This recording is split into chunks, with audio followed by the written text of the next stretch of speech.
नमस्ते म पेमादिन लामा यो एउटा सर्ट भिडियो एउटा बनाएको छु भिडियोले अन्तिमसम्म हेरिदिनु होला हामी विगत लामो वर्षदेखि लिएर अहिलेसम्म पनि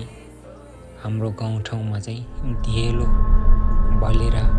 हुने मान्छेले सोलर बलिरहेको थियो भने पछिल्लो समयमा नहुने मान्छेले अहिलेसम्म पनि दियालो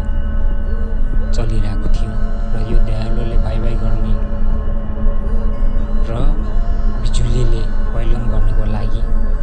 अति कठिन गरेर हामी बिजुली बनाएको थियौं र यो जुन गोर्खा जिल्लाको उदरी चुम्लुकी गाउँपालिकाका वार्ड नम्बर 4 मा पर्ने छन् छा क्वा गा बु 15 अहिलेसम्मको चाहिँ बिजुली नपुगेको ठाउँ भएको हुनाले हामीले यो बिजुली बाल्नको लागि अति कठिन दुःख मेहनत साथ गरेको थियौं यो दुःखमा साथ दिने बिजुलीले साथ दिने सिफारिस गर्ने गाउँपालिका मानसुलु सम्राजन क्षेत्रको एमज्याप र अरू विद्युत प्राधिकरण जिल्लाको विद्युत प्राधिकरण र प्रदेशको विद्युत प्राधिकरण गण्डकी प्रदेशको विद्युत प्राधिकरणहरूले सिफारिसको साथ दिनुभएको थियो र विशेष गरी यो बिजुली ल्याइदिनु गाउँसम्म जोडिदिनु गरी कादुरी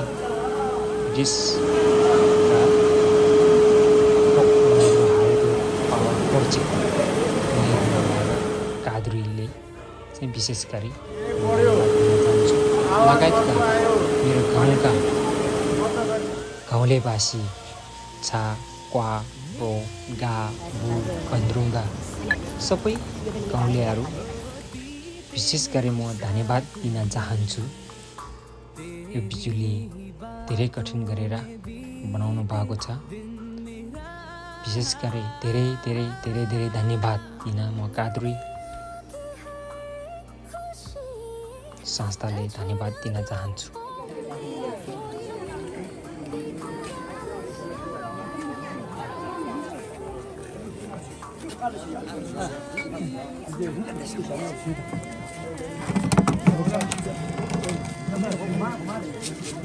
अनि यहाँ दुईजनालाई आउने भनेको तर हामीले दुईजना किनभने भर्खर हामीले टेस्ट गरेको हुनाले त्यो एकजना चाहिँ पावर हाउसमा बस्नुपर्ने एकजना चाहिँ आउनुपर्छ सुन्नुपर्छ कुराहरू भनेर हामीले एकजनालाई बोलाएको छ हैन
ज्ञात नाले डाचो